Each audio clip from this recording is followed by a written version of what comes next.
días. Buen día. Callejas. Presente, profesor. Castro Medina. Presente, profesor. Chávez Martínez. Presente, licenciado. Galván. Presente, licenciado. De la Cruz. Mata Marín. Presente, profesor. López Sánchez. Pi Orellana. Presente. Pérez Pérez. Rivero. Serapio. Presente. Rubio. Presente, profesor. Rojas.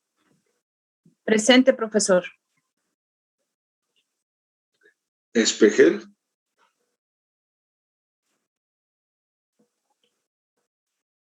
Bien, creo que ya están todos, ¿verdad? ¿Alguien que haya faltado de mencionar, que no haya escuchado su nombre?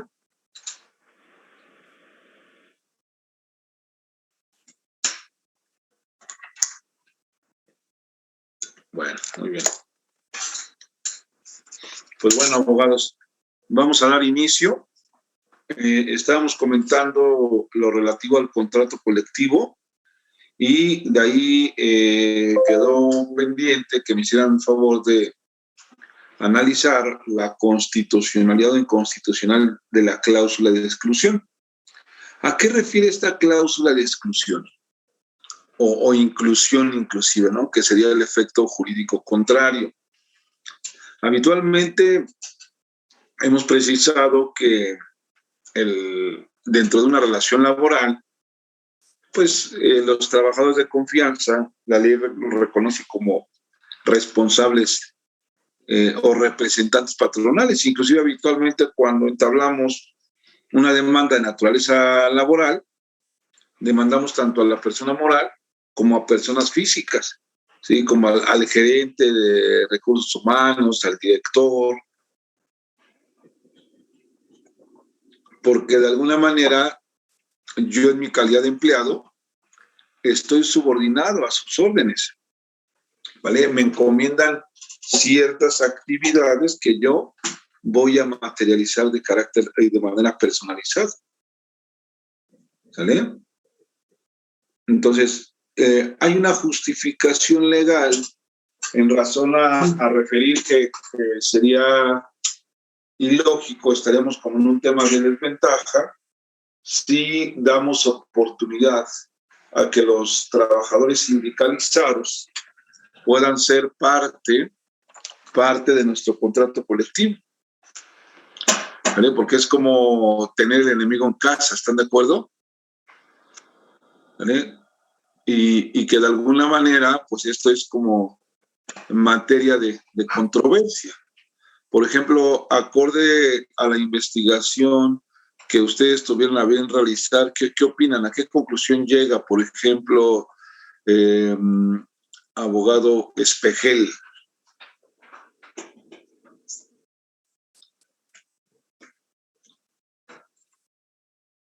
Claro, abogado.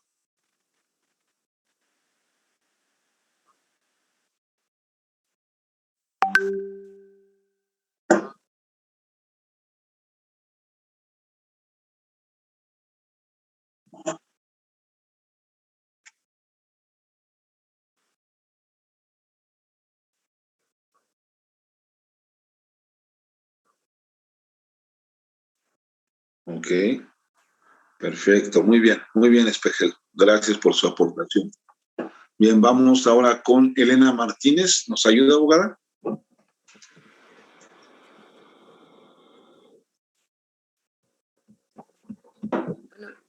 la verdad es que no hice la tarea. No me diga, ¿cómo que no hizo la tarea? No, es que el problema es que ando mudándome Entonces, toda la Ok. semana he estado con cajas y empacando y esto, lo otro. Entonces, No se la verdad preocupe. no pude. No se preocupe, abogado. Ya habrá oportunidad. Mata, ¿usted qué opina, abogado?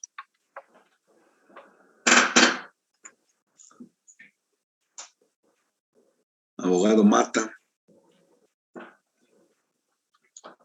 ¿No? A ver, algún voluntario. Los que no tienen cámara, ayúdenme con su cámara, abogados. Acuérdense que si no me van a regañar, no sean así, hombre. Yo, profesor, en mi caso, yo creo que con base en la Constitución y la libertad sindical, sí cumplen con una inconstitucionalidad, porque se supone que tienes derecho como trabajador tener una defensa de tus intereses. Sin embargo, hay una contradicción con este artículo donde no te dejan asociarte a un sindicato por ser un trabajador de confianza. En efecto, Castro, es un tanto debatible, ¿no? El asunto. Sí, Porque yo iba a decir algo, profe. Por ejemplo, yo trabajo en la Comisión de Derechos Humanos y somos trabajadores de confianza. Y muchas veces he querido realizar un sindicato y siempre, por ejemplo, a las personas que empiezan con las juntas y demás, siempre los terminan despidiendo porque dicen es que estás traicionando a la institución.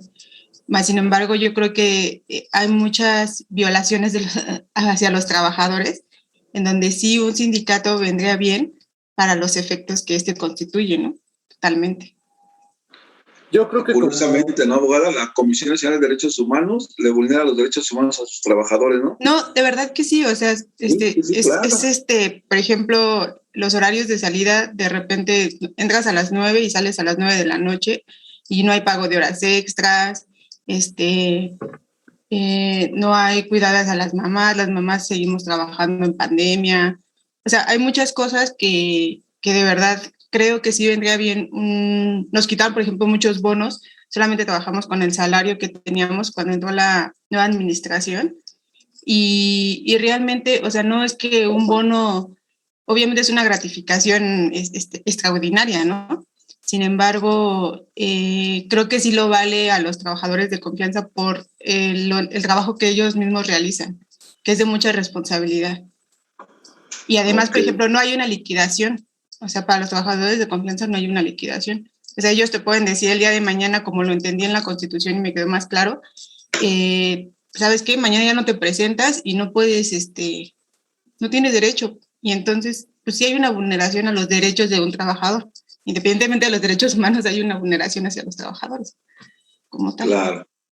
Sí, es un tanto debatible justo por esa característica, ¿no? De ser trabajador de confianza. El trabajador de confianza, pues está, pues de alguna manera atendiendo las necesidades del patrón y justo, como usted dice, pues no tienen derecho a tiempo extraordinario, ¿no? Si, por ejemplo, su hora de salida, ejemplo, a las 6 de la tarde y hay una situación de urgencia, la tiene que atender, porque así lo dispone la naturaleza misma de su calidad de trabajador de confianza. Inclusive, no sé si tengan conocimiento que en la Ley Federal del Trabajo hay un capítulo especial para los trabajadores de confianza. Sí. Y aunado a las causales de rescisión que prevé el artículo 47 de nuestra ley, dentro de este capítulo especializado hay causales de rescisión especial. Y la común, no pasaste el examen de control y confianza, con eso te truena, que es debatible, jurídicamente es muy controvertido, ya hemos tenido la oportunidad en múltiples ocasiones en juicios que se entablan ante el Tribunal Federal de Conciliación y Arbitraje, pues acreditamos la existencia de un despido injustificado, ¿no? Pero deriva de esta ilegalidad.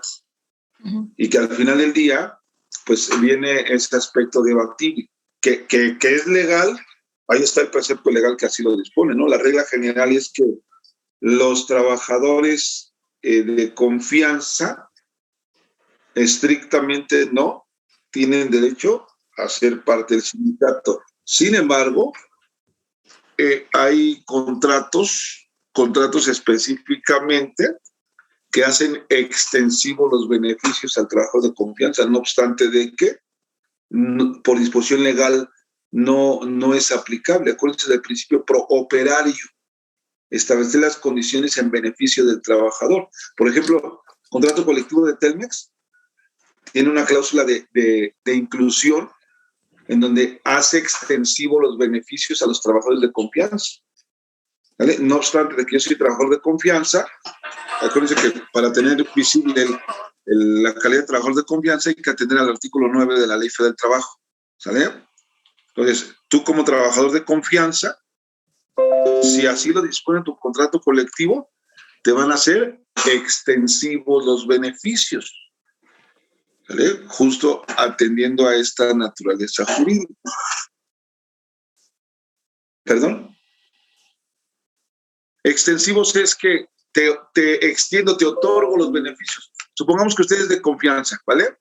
Y todos los demás somos basificados. Si hay una cláusula específica del contrato colectivo que refiera, que cite textualmente, los beneficios del presente contrato se hacen extensivos, es decir, se otorgan, también se contemplan los trabajadores de confianza.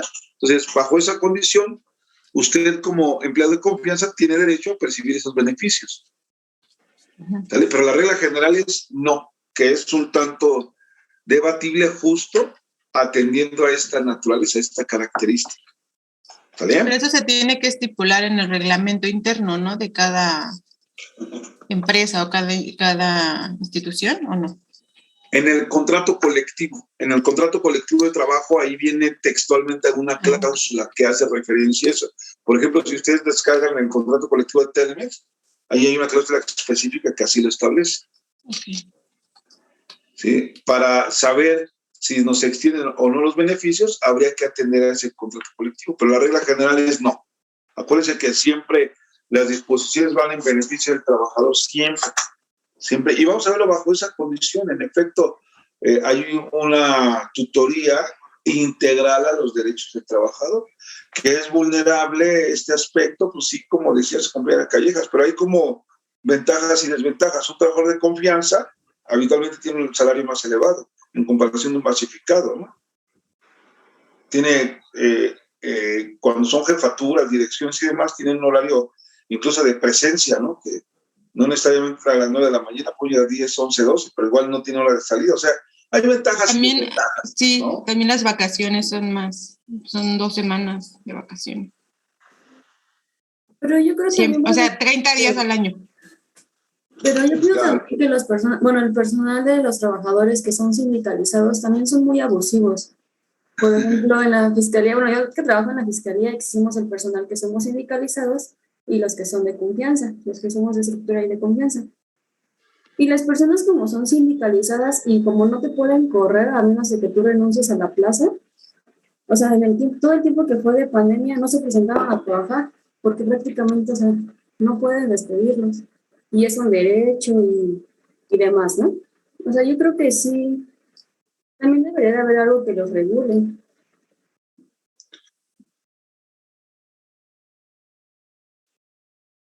Se sobreentiende eso, pero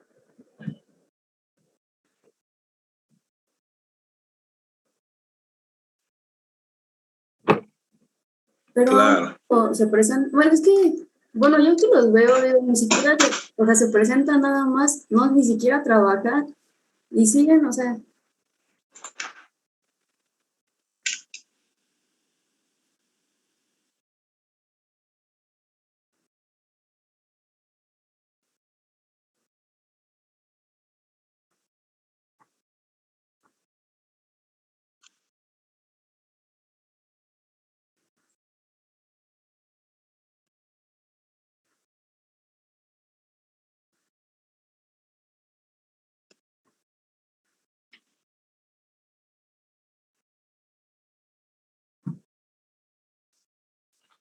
Claro. es que como usted dice, Es algo bien importante y materia de como debate. usted dice, es tener al enemigo en casa. ¿Mandé? Como usted No. dice, es tener al enemigo en casa. Es Sí, todo, es un todo tema eso interesante. Es como una mafia. Sí, Pero también, una por ejemplo, mafia. hay muchas ayudas y mucha protección hacia el trabajador. O sea, la verdad es que O sea, en mi caso, o sea, yo sí te podría decir, a mí sí me conviene tener un sindicato en donde yo trabajo, porque hay mucha vulneración hacia el trabajador. O sea, de verdad, cuando ya lo vives, o sea, y yo sé que a lo mejor en este caso, como lo dice la licenciada Pilar, hay muchos abusos, pero es protección, o sea, están protegiendo a los trabajadores. Igual y si se presentan a trabajar o no, bueno, eso ya sería como cuestión con el jefe directo, ¿no? O sea, qué relación hay. Pero creo que sí, los sindicatos sí vienen a regularizar esta parte en donde hay mucha desprotección hacia el trabajador. Sí, es materia siempre de controversia y vamos a cerrar esta idea con ¿se acuerdan de esta frase que refiere? No estoy de acuerdo con lo que dices, pero defenderé con mi vida tu derecho a expresarlo. ¿Quién citaba esta frase? ¿No recuerdan? No, profesor. Se los voy a dejar tarea que lo investiguen. No como tarea para entregar. No como tarea para entregar. Para que, ¿puedes repetir, por favor? ¿Mandé? No estoy de acuerdo con lo que dices, pero defenderé con mi vida tu derecho a expresarlo. Gracias, Sandy. ¿Por qué cito esto? Por lo siguiente, o sea, hay una apreciación de Callejas y una apreciación importante de Serapio, ¿no? Decía Voltaire. Voltaire, en efecto, ya les ahorró la investigación, que ahora con las redes sociales rapidísimo. Pero bueno, el punto medular, ¿y por qué cito esta frase? Porque puede ser, Serapio, puede ser que yo esté de acuerdo, yo estoy de acuerdo con el planteamiento de usted. Simplemente había una polémica en el Tribunal Superior de Justicia de la Ciudad de México. No sé si recuerden que hace 2 semanas cerraron un día porque no les quieren pagar, argumentan que no les pagan un bono de digitalización, que buscan una prestación anterior y plantean tentativamente el 15 cerrar de nueva cuenta si no les pagan, ¿no? El planteamiento como ser humano, como ciudadano, como usuario inclusive del servicio es, oye, qué flojos, ¿no? Si ya tanto tiempo ellos tienen un salario garantizado, ¿por qué no trabajan? Pues generan un perjuicio a todos, están vulnerando la impartición de justicia. Y en efecto, a lo mejor esa es la apreciación, pero desde el punto de vista estrictamente jurídico, perdón, pero están haciendo valer un derecho. Inclusive el derecho a la huelga está tutelado en el artículo 450. Están actuando con estricto apego al derecho. Veíamos, y creo que lo compartía con una clase anterior, cuando los maestros, el tema es la CENTE y CENTE, estaban conformándose por la reforma educativa que les pretendían evaluar, etcétera, etcétera. De igual manera, el mismo efecto, ¿no? O sea, oye, pero ¿por qué no se dejan evaluar? ¿Cuál es el temor? Si son docentes, tenemos que ver la calidad y demás. Ahí mi apreciación jurídica es, si el contrato colectivo no lo establece, no hay ninguna obligación. Y si le impones una condición que tu contrato no está previendo, les estás vulnerando su derecho. Más allá de que en efecto sí es necesario evaluar al docente. ¿Sí me explico? Entonces, a lo mejor dentro de estos beneficios, Serapio está en que hay una cláusula especial en su contrato que establece que cuando hay un extremo riesgo, tienen el derecho de no presentarse a laborar. ¿Sí? A lo mejor impacta en los demás trabajadores de confianza. Dices, oye, pues se me acumula todo, ¿no? ¿Y por qué yo sí me voy a presentar y ellos no? Que yo estoy protegido contra COVID y ellos no. ¿Sí me explico? O sea, hay como esa distinción. Pero legal, más allá que lo podamos equiparar entre un tema, pues, de apatía, de flojera, etcétera, de conformismo inclusive, perdón, pero están haciendo valer su derecho. No sé si sea justo, no sé si sea congruente o no, pero al establecerse en su contrato colectivo es un derecho ya reconocido, un derecho ganado y por ende se le debe respetar. Y reitero, si por alguna circunstancia no se le respeta, pues sencillo, se van a la huelga en términos del 450. El 450 tutela todas y cada una de las causas en las que podemos iniciar el procedimiento de huelga y justo una de ellas refiere el cumplimiento del contrato colectivo. Bajo esta condición, patrón, trabajador, por conductos o organizaciones sindicales, tienen el deber de respetar a cabalidad este contrato. ¿Sale? y que siempre va a ser materia de controversia, obvio. Todos vamos a defender una postura y de eso se trata. No tienen la obligación de pensar como yo, de pensar como su compañero, como otro. Simplemente, pues, hay que defender la postura que tenemos, ¿no? Ese es como un punto importante. ¿Sale? Y en el caso de que el sindicato también viole esos derechos ¿En perjuicio de quién? de los trabajadores.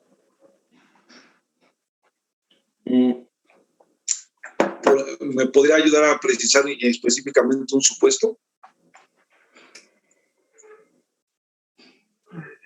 No se me ocurre, pero más como...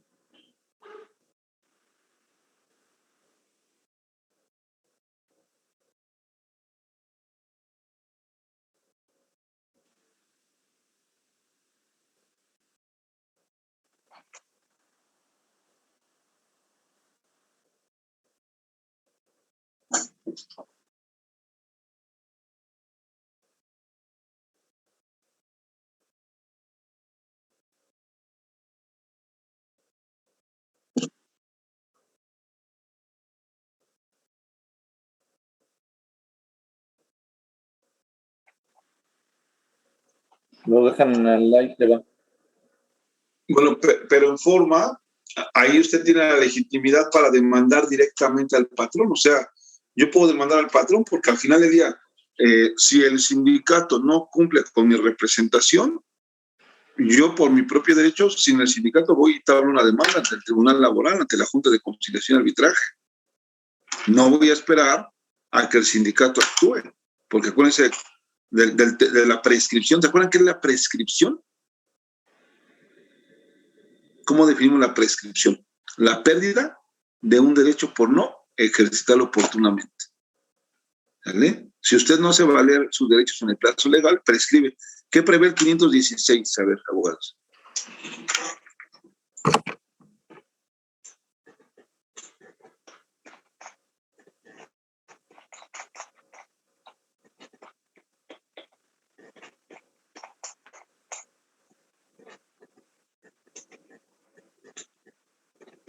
Las acciones de trabajo prescriben en 1 año, contado a partir del día siguiente a la fecha en que la obligación sea exigible, con las excepciones que se consignan en los artículos siguientes.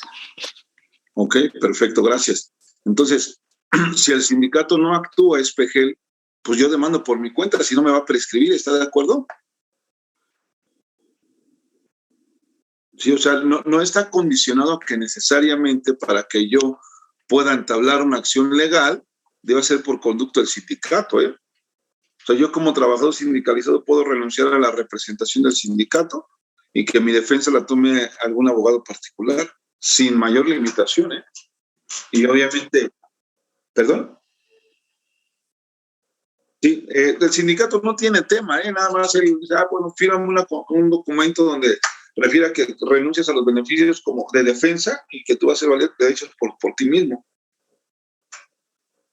Al final del día es una controversia donde le están violentando los derechos a él específicamente. No es algo en agravio de toda la masa trabajadora. Situación distinta, ¿no? Que a lo mejor a todos los trabajadores no nos quieren otorgar el incremento salarial. Bueno, sí, ahí tendremos que demandar por conducta del sindicato.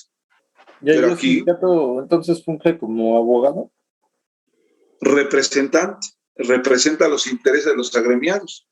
Y bajo esa condición, pues está en aptitud de poder entablar una acción legal, de poder defender los intereses de sus agremiados. Y que esas son las atribuciones directas que la ley le reconoce a los sindicatos, desde el momento en que están debidamente reconocidos y estructurados y constituidos. ¿No? Así lo dispone el 374. Los sindicatos, federaciones y confederaciones legalmente constituidas son personas morales y tienen capacidad para, número 1, adquirir bienes muebles. Número 2, adquirir los bienes inmuebles destinados inmediata y directamente al objeto de su institución. Y la más importante, defender ante todas las autoridades sus derechos y ejercitar las acciones correspondientes. ¿Cuáles son las acciones correspondientes? ¿No me quiere reconocer categóricamente mis derechos? Bueno, vamos a demandar, ¿no?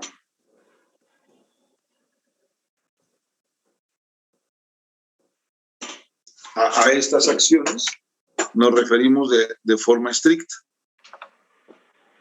Pues tengo esa libertad. No necesitan ser tampoco licenciados en Derecho en este caso, ¿verdad? ¿Quién no necesita ser? Los sindicatos. A ver, Samuel, vamos a distinguir dos cosas.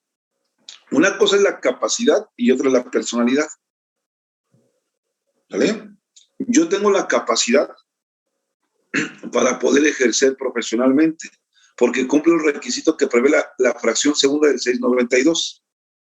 ¿Sale? Soy licenciado en Derecho, tengo una cédula profesional expedida por la Dirección General de Profesiones que me faculta para ejercer profesionalmente, ¿no? Esta licenciatura. ¿Sale? Pero no tengo la personalidad de representación de la CENTE. ¿Por qué? Porque no me han otorgado una autorización. Y eso es la personalidad. No puedo llegar yo a cualquier tribunal y decir, ¿sabes? Mira, soy licenciado en Derecho, aquí está mi cédula, préstame tal expediente. Será, a ver, espérate. Oye, es que soy licenciado. Sí, eres licenciado, tienes la capacidad para ejercer, pero no tienes personalidad. Necesito que la parte actora, que la parte demandada te autorice para que tengas interés jurídico. ¿Sí me explico? Entonces, puede ser que usted, Samuel, sea secretario general del sindicato, porque acuérdense que la representación del sindicato está en el secretario general, y el secretario general acredita su personalidad en términos de la fracción cuarta del 692. ¿Vale?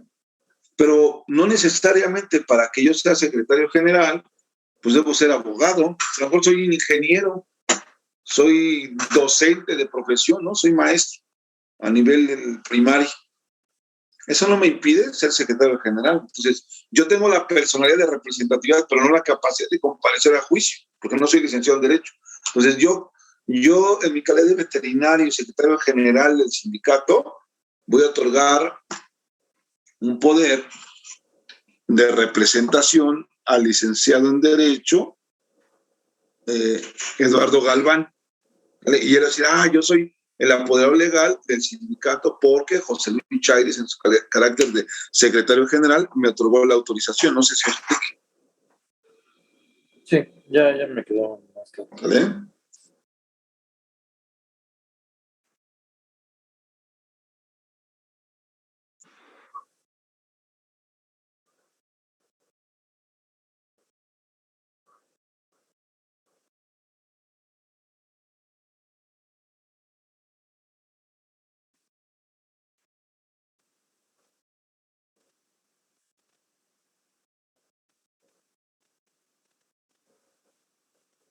Claro, sí puede ser representado.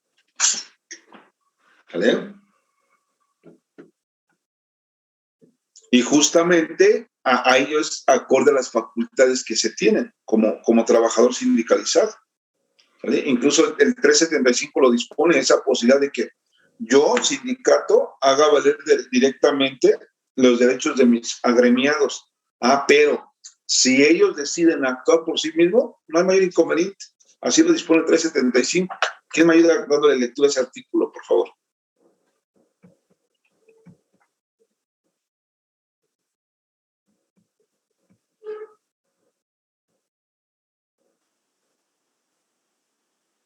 Perdón, 375. Los sindicatos representan a sus miembros en la defensa de los derechos individuales que les correspondan, sin perjuicio del derecho de los trabajadores para obrar o intervenir directamente, cesando entonces a petición del trabajador la intervención del sindicato. Ok, gracias. Entonces, puedes actuar por conducto de la organización sindical o puedes actuar por tu propio derecho. ¿Vale? Va a depender, sin lugar a duda, pues, del interés que se tenga en esta controversia. ¿Vale? Y siempre el sindicato va a estar representado por el secretario general. Él es como la máxima autoridad. Y esto con fundamento en el 376. El secretario general es quien va a ser como el representante, es como el administrador único de una empresa. ¿Vale? Es como la cabeza máxima del sindicato. Y el secretario general, a su vez, puede delegar responsabilidades, porque obvio, están de acuerdo que él no va a poder hacer todo, máxime si es un sindicato, una confederación a nivel nacional. ¿No? Entonces yo como secretario general le otorgo facultades a Samuel para que tenga representatividad en conflictos laborales en la Ciudad de México, en el Estado de México, ¿no? Y por ejemplo, a su compañera Rojas le otorgo representación para Guadalajara y Veracruz. Así consecutivamente puedo ir delegando atribuciones. Y yo como secretario general soy quien estoy facultado. Y acuérdense, el secretario general acredita su personalidad, su calidad como representante, como secretario del sindicato, en términos del 692 fracción cuarta, que es a través refiere la ley, el documento que otorga la autoridad registradora, que se le denomina toma de nota. ¿Vale? Así se le llama a este instrumento jurídico con el que se acredita la calidad, toma de nota. Con ese instrumento yo voy a acreditar. A ver, soy José Luis Charici, ¿y cómo me acreditas que eres secretario general? Ah, mira, aquí está mi toma de nota. Es el documento idóneo para acreditar la representación. Obviamente, esta toma de nota pues, tiene una vigencia. Si ya no está vigente, se deja sin efecto mi representatividad. Y siempre, en cualquier contienda judicial, lo primero que la autoridad jurisdiccional verifica y analiza es la legitimidad. La legitimación activa y legitimación pasiva en cualquier controversia. ¿Qué es la legitimación activa y qué es la legitimación pasiva? Verificar, corroborar si quien está ejercitando la acción está legitimado, que tiene esa representación. Imagínense que yo pretendo hacer valer la acción en mi calidad de representante, de representante legal del sindicato, pero no exhibo un poder donde el secretario general me haya dado esas atribuciones. Entonces va a decir la autoridad constitucional, oye, José Luis, no puedo admitir al trámite este asunto porque no me acreditas tu legitimación activa. Legitimación activa es la facultad de verificar que en efecto cuentas con la calidad idónea para poder demandar, ¿sale? Y de igual forma, legitimación pasiva es que cuentes con la calidad idónea, con la documentación que acredite fehacientemente, que tú puedes contestar una demanda, que tú puedes actuar en pro de los intereses de los demandados. Pero, de igual manera, lo debemos acreditar de manera fehaciente. ¿Vale?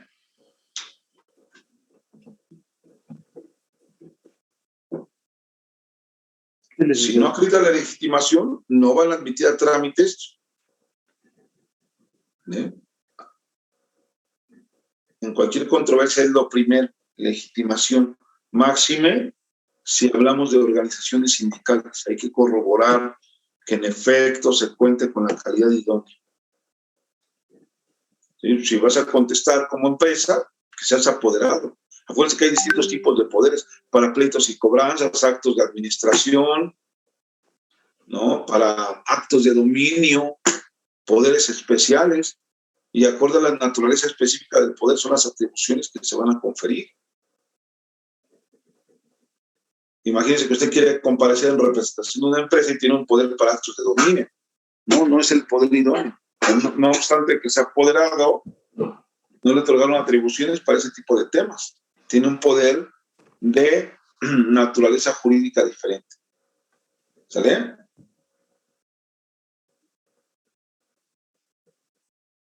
Entonces, ese es el punto medular para corroborar que en efecto se cuenta con la calidad idónea para entablar esta acción legal. ¿Vale? ¿Algún comentario que tengan hasta aquí, abogados?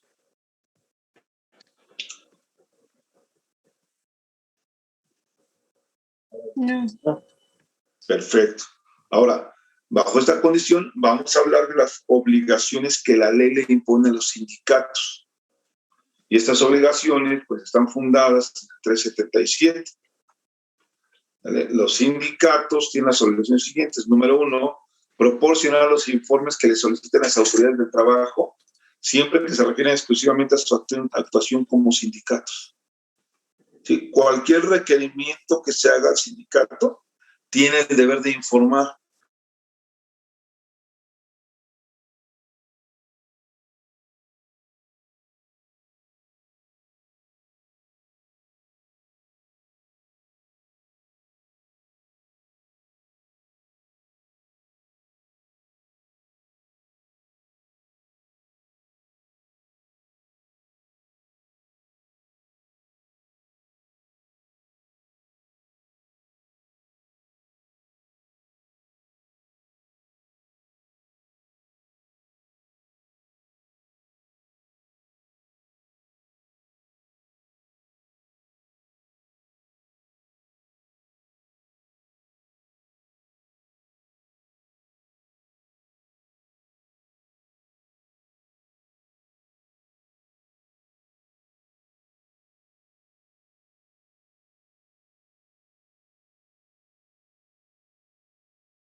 Listo, abogados.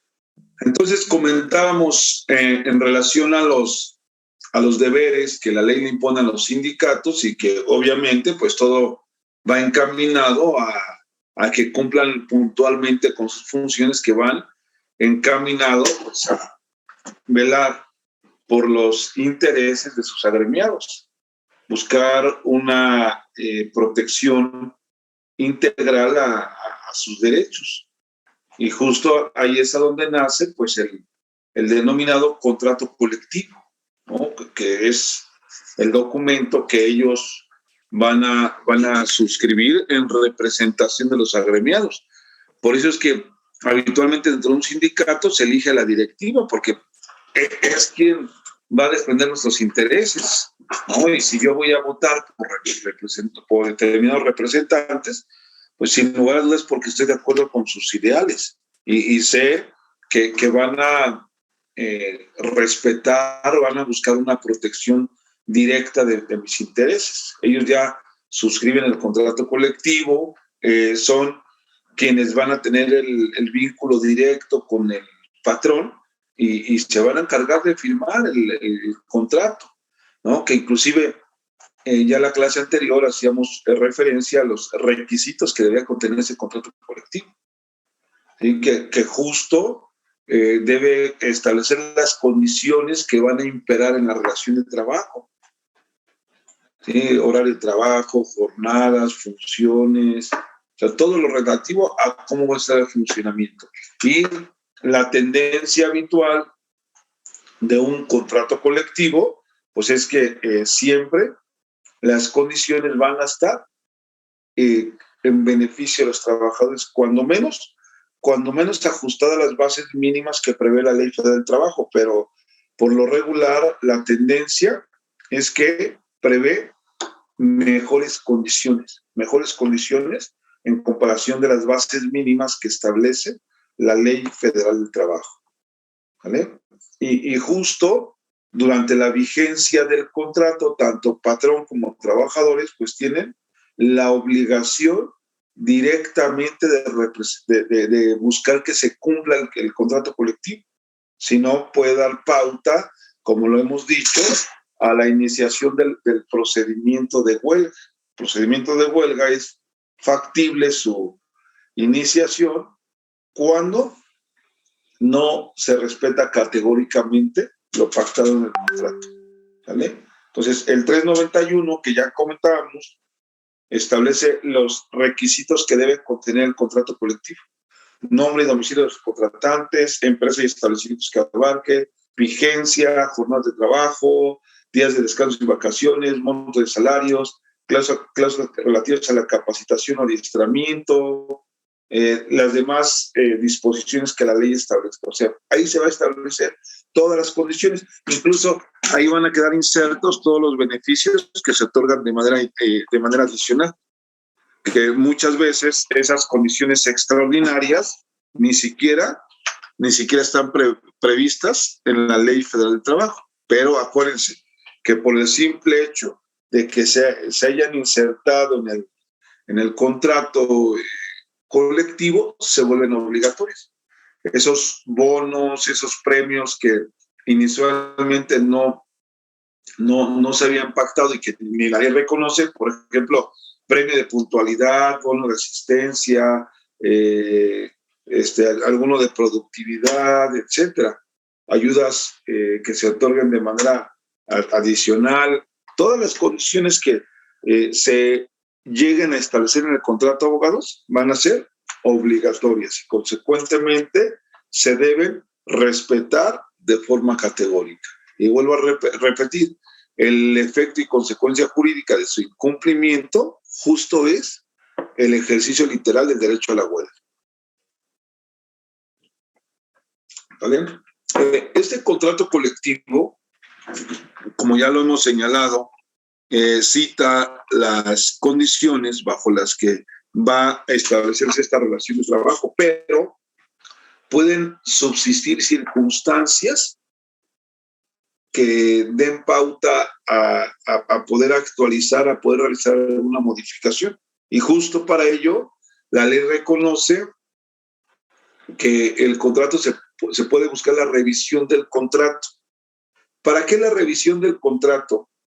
Para que tanto el patrón como el trabajador, por conducta de los sindicatos, busquen algún ajuste al contrato colectivo. ¿Sí? A lo mejor hay alguna cláusula, alguna condición que resulta obsoleta. Entonces, para ello es la revisión del contrato colectivo, para de alguna manera validar, verificar si en efecto este contrato puede seguir subsistente en los términos y condiciones que se está estableciendo. En su defecto, hay la necesidad de establecer alguna modificación. Y si vamos de nueva cuenta al 450, que es señalado en múltiples ocasiones, también establece como causa del ejercicio del derecho a la huelga la negativa patronal a revisar el contrato colectivo. ¿Sale? Entonces, en términos de lo que dispone el artículo 397, el contrato colectivo se puede revisar de forma anual y de forma bianual.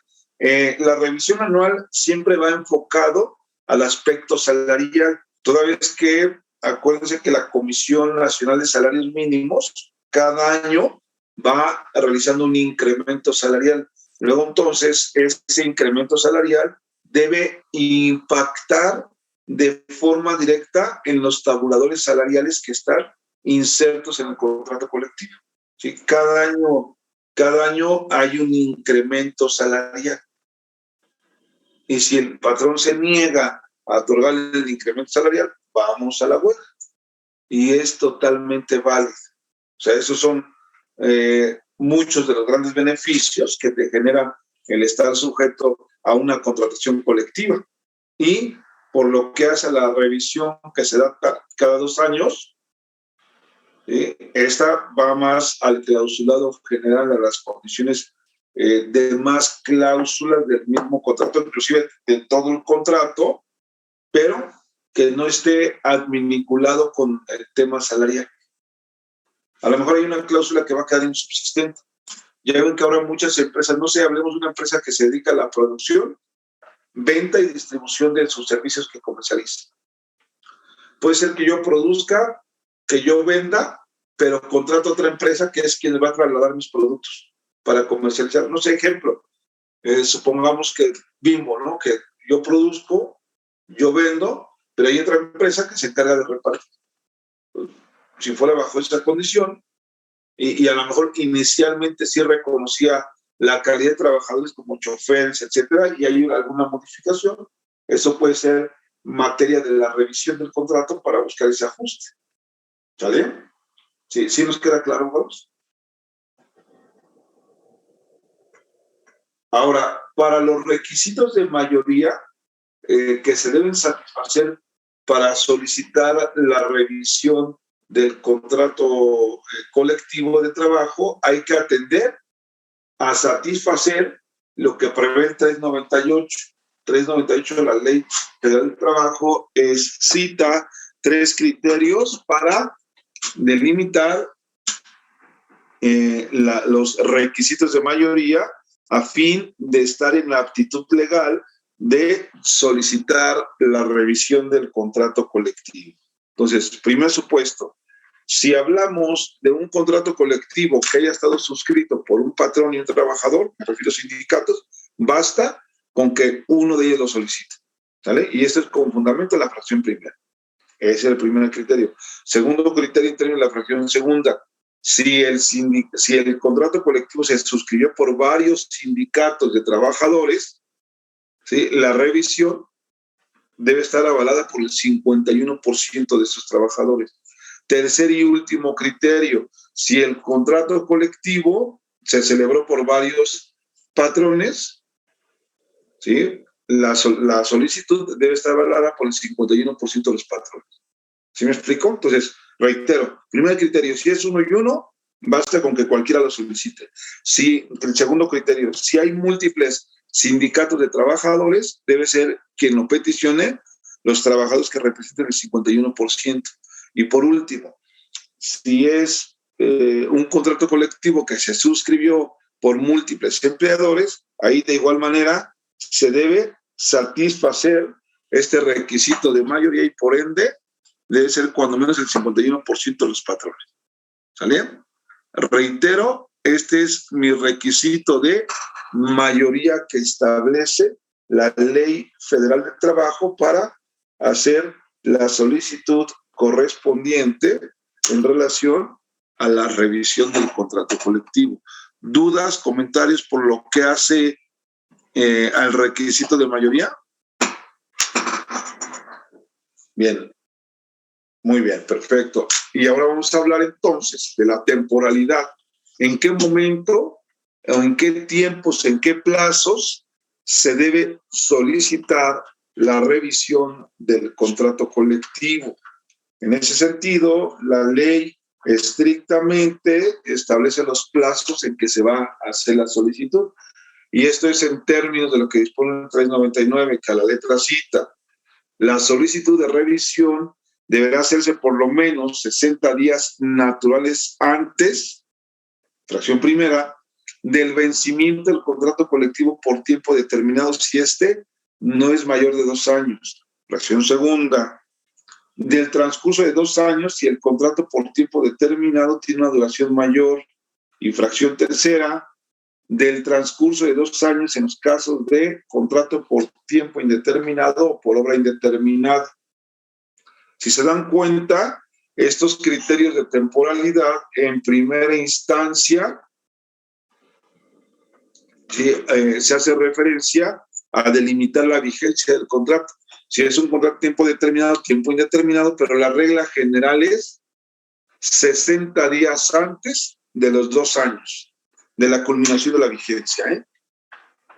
Porque hay una cuestión interesante conforme a lo que prevé este instrumento jurídico.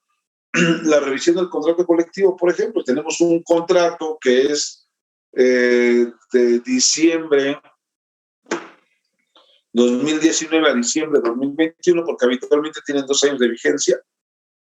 Ahorita estaríamos en posibilidad legal de revisar, ¿no? Porque fenece su vigencia en diciembre de 2021, ¿estamos de acuerdo? 19-21. Pues, estaríamos ya en posibilidad legal de hacer la solicitud de la revisión. Pero pregunta, abogados, ¿por qué la revisión se debe dar al final y no al inicio? Porque conforme a este criterio, reitero, es 2 meses antes de los 2 años.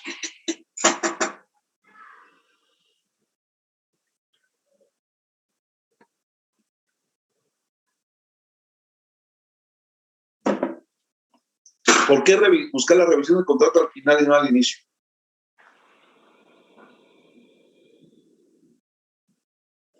Por una sencilla razón, abogados.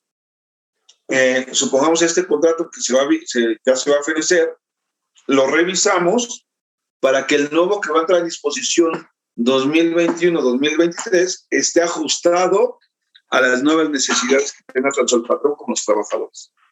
¿Sí me explico? Sí, entonces, la revisión, reitero, es a fin de realizar los ajustes correspondientes para que el nuevo contrato ya esté sujeto a estas modificaciones.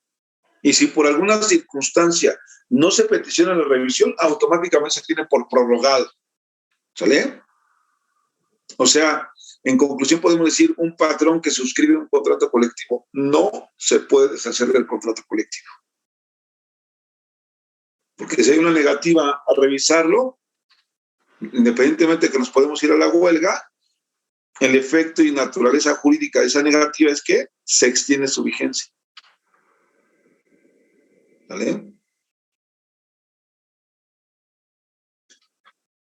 Eso es, obviamente, por lo que hace, de alguna manera, a la revisión de los 2 años. Y el 399 bis hace énfasis a la revisión anual, que debe ser 30 días antes de cada año.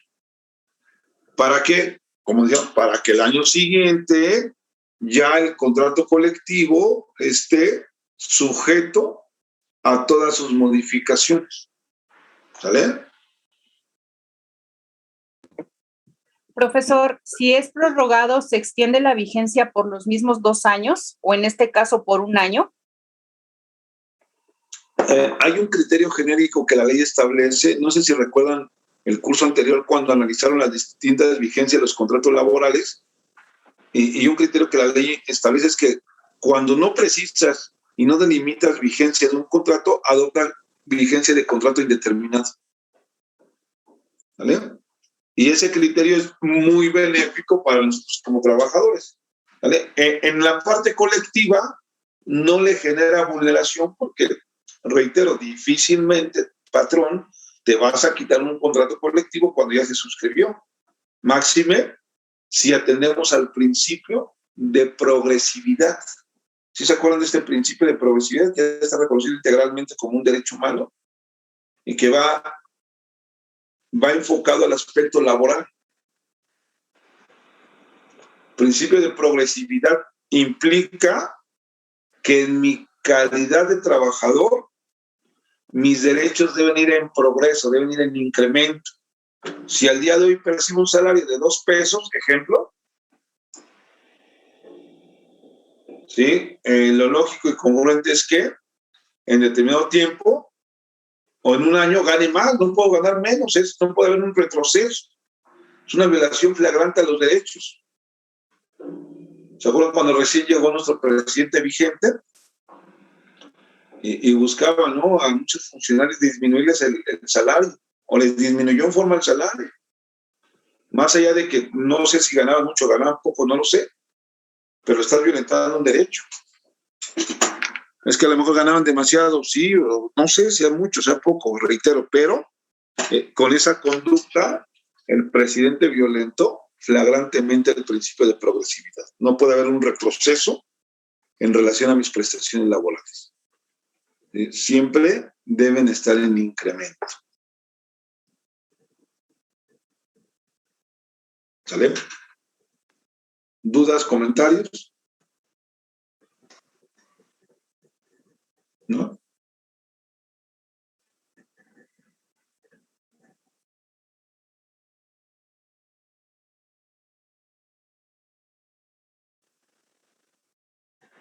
Es que, Espejel, si gano 2 pesos y me dices, vas a seguir laborando, pero vas a ganar 1, ya estás violentando mis derechos. Inclusive, ¿se acuerdan del contenido del artículo 51? Si el patrón me modifica las condiciones, yo, trabajador, te puedo rescindir la relación de trabajo. Yo acepté el trabajo porque ganaba tal cantidad y laboraba en tal horario, pero ahora me disminuyes, estás incumpliendo. Y esto es con fundamento en lo que prevé el artículo 51 de la Ley del Trabajo. Enumera las causales que yo como trabajador puedo invocar para rescindirle. Yo, trabajador, le demando la rescisión de la relación de trabajo al patrón y busco una indemnización por haber incumplido, en términos del artículo 51. ¿Bien? Muy bien. Ahora bien, este convenio se debe revisar igual ante la autoridad registral, el tribunal o el centro de conciliación. Acuérdense que hay centros de conciliación federal y hay centros de conciliación locales. Va a depender si el sindicato es de naturaleza federal o de naturaleza local. Acuérdense que un sindicato federal no es aquel que defiende a los trabajadores de gobierno. La competencia federal la define la fracción 31ª del artículo 123 constitucional en su apartado A. ¿Vale? Si va al rubro de la industria metalúrgica, azucarera, metalúrgica, petrolera, química, por ejemplo, sindicato de Pemex es federal.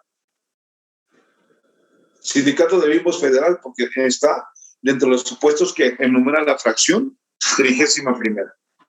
¿Vale? Eso es lo que va a definir si es local o si es federal.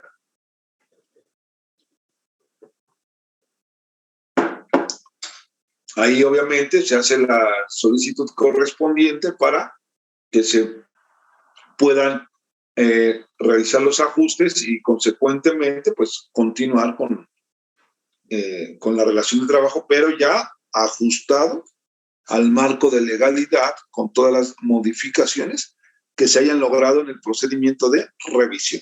¿Sale? Ahora, ya para culminar lo relativo al contrato colectivo, vamos a hablar de las causas de terminación. ¿Cuáles son las causas por las cuales se puede dar por terminado el contrato colectivo? Artículo 401. El contrato colectivo de trabajo termina, fracción primera, por mutuo consentimiento previa aprobación de la mayoría de los trabajadores conforme al procedimiento contemplado en el artículo 390 ter de esta ley. Sí, o sea, de común acuerdo. ¿Ustedes creen que un trabajador sindicalizado en su sano juicio va a querer dejar de tener las protecciones y prerrogativas que consigue un contrato colectivo? Obviamente Claro no. Ni uno va a querer, ¿no? Si eso es lo que todo el mundo desearíamos, no estar sindicalizados, porque más allá de todos los beneficios, es sinónimo de estabilidad laboral. Es sinónimo de estabilidad laboral, porque muchos estamos vulnerables, ¿no? Que en cualquier momento pues, se culmina la relación de trabajo. ¿No? Y ya si tenemos responsabilidades y demás, decimos, híjole, ¿y ahora qué vamos a hacer? ¿No?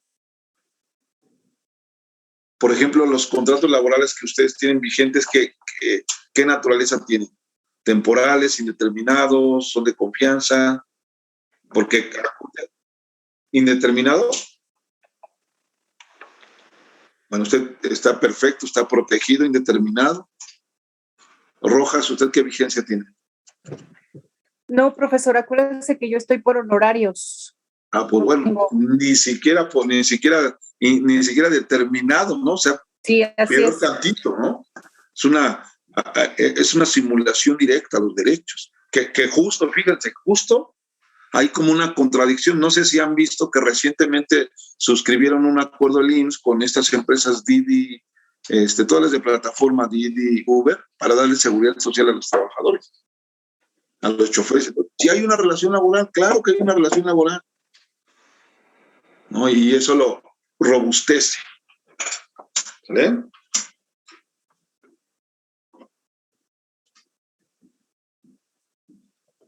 Fracción segunda, por terminación de la obra. Contratamos a los trabajadores por obra determinada. Contrato a 50 ayudantes o 50 albañiles para que me ayuden a construir una casa de 6 niveles, ¿no? Un edificio, pues. Por obra determinada, termina la obra, culminó la relación de trabajo. Hoy es que me despedí, no te despedí, culminó la vigencia de la relación de trabajo. ¿Vale? Y eso es importante tenerlo presente, abogados. ¿Qué pasa? ¿Qué derechos tienes si feneció la vigencia de tu contrato? ¿Tendrás derecho a la prestación al que hace énfasis el artículo 48, abogados? ¿Se acuerdan de la prestación del artículo 48? 3 meses o demandar la registración derivada de un despido injustificado. No puedes. No puedes porque no hay un despido.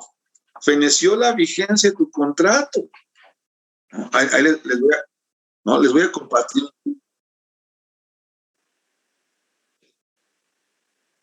Esas son las distintas vigencias, ¿no? Entonces, les voy a dar un tip para poder demandar. Fíjense. Imagínense que tiene un contrato por obra determinada, un contrato por tiempo determinado, y ya sabemos que no nos van a renovar. Y el contrato vence, ¿qué les gusta?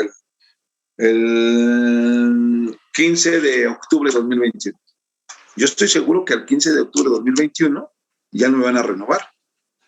Si yo me espero a esa fecha, le voy a dar la razón al patrón y voy a hablar de la existencia de un fenecimiento de una vigencia. Y ojo, cuando fenece la vigencia, trabajador, solo tienes derecho a la parte proporcional del finiquito, que es nada, ¿eh? Parte proporcional de aguinaldo, parte proporcional de vacaciones, parte proporcional de prima vacacional, y párenle de contar, ¿no? A lo mejor salarios de vengados que hayan quedado pendientes, pero hasta ahí lo atractivo siempre son los 90 días. Entonces, reitero, ojo, esa es la estrategia. Si sé que ya no te van a renovar el día 15 de octubre, pues vamos a demandar desde ahorita. Hay que decir que ya te despidieron ahorita. ¿Sale? Porque si logramos acreditar un despido, tenemos derecho a las prestaciones que prevé el artículo 48, son 90 días. Y en su caso, salarios caídos e intereses. Es estratégico, abogado. No sé si lo vean moral o inmoral, pero bueno, esta es una estrategia que podemos entablar en aras de buscar el otorgamiento de mejores prestaciones, porque literal, una persona, creo que ya lo hemos platicado, una persona que tenga una antigüedad de, ¿qué le gusta? De 20 años, 25 años, y que tenga un salario promedio de 10,000 pesos y lo hayan despedido, ¿cuánto creen que les corresponde en dinero después de 20 años laborados? Un salario de 10,000 pesos mensuales. Promedio. A ver, díganme un número promedio.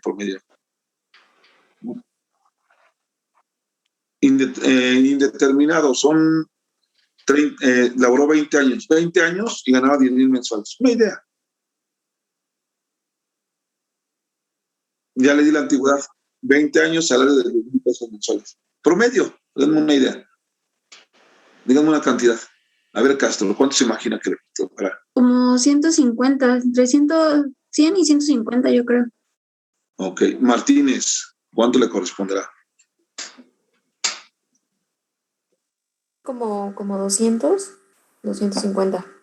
200, 250. Samuel, ¿cuánto le corresponderá?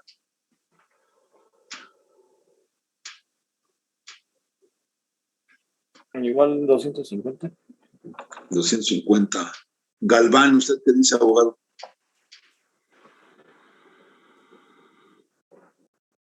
Mm, 250.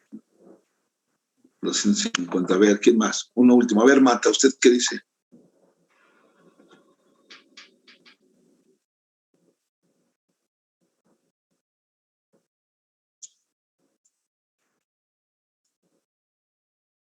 $150 nos escribió. O sea, con esos datos, difícilmente abogado llega a los 100,000 pesos. Difícilmente llega a los 100,000 pesos. Y si le echamos que trae renuncia, se baja más todavía. O sea, ¿por qué comento esto? De alguna manera, por eso es que ajustamos las condiciones para que como trabajador se logre un poco más, porque es nada. Imagínense que aunado a toda esta cuestión, al trabajador no le hayan dado seguridad social. Pues está más complicado, ¿no? Ya dejó 20, 30 años de su vida, ya tiene 60 años sin empleo, con un finiquito de 100,000 pesos, y seguro, porque es la gran tendencia, no es una regla obligatoria, pero a los 60 años tenemos algún padecimiento de salud. ¿Y qué hacemos con 100,000 pesos sin seguridad social? Es complicado el asunto. ¿Vale? Y por último, fracción tercera, en los casos del capítulo 8 de este título, por cierre de la empresa o establecimiento, siempre que en este último caso el contrato colectivo se aplica exclusivamente al establecimiento. Si por alguna circunstancia se cierra la empresa, se cierra el establecimiento. ¿Cuál es un ejemplo? El tema Lucy Pues, mexicano, ¿no? Esos son los supuestos. Solo de esa manera podemos dar por culminado el contrato colectivo. ¿Sale? ¿Alguna duda, algún comentario final, abogados? No, profesor, todo queda muy claro. Perfecto, muy bien. Bien. Ok, un favor, abogados, ayúdenme a investigar 3 cosas. Número 1. ¿Qué es el contrato ley? Un concepto de contrato ley, eso es número 1.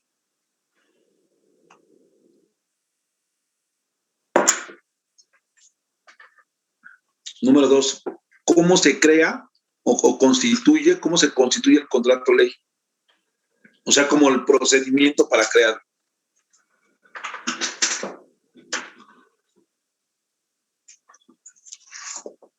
Y número 3,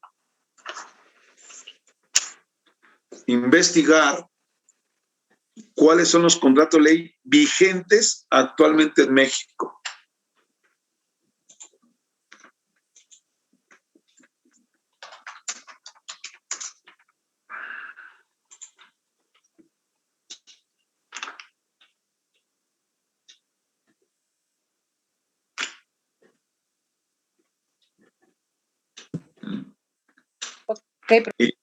Y si no tienen duda o comentario, eso me lo mandan como tarea, por favor, y lo comentamos en la siguiente clase. ¿Está bien? Ok, profesor. Sí, profesor, gracias. Gracias a ustedes. Tengan un excelente fin de semana. Nos vemos. Gracias, licenciado. Buen fin. Hasta luego. Gracias, Igual. hasta luego. Bye.